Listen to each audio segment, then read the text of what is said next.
Harry Potter and the Half-Blood Prince. I will read from said book while you can view my paint drawings picture book type thing. So I hope you enjoy that.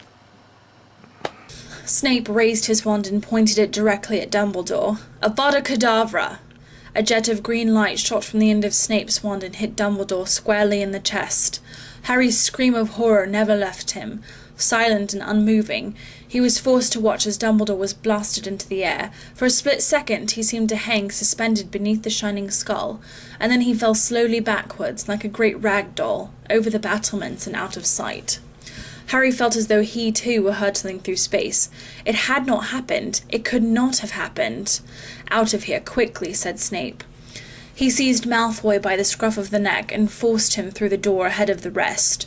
Greyback and the squat brother and sister followed, the latter both panting excitedly. As they vanished through the door, Harry realized he could move again. What was now holding him paralyzed against the wall was not magic, but horror and shock. He threw the invisibility cloak aside as the brutal-faced Death Eater, last to leave the tower top, was disappearing through the door. Petrificus totalis!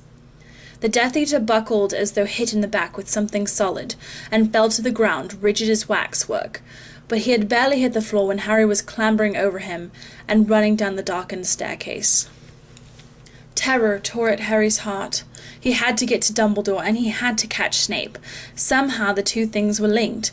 He could reverse what had happened if he had them both together. Dumbledore could not have died.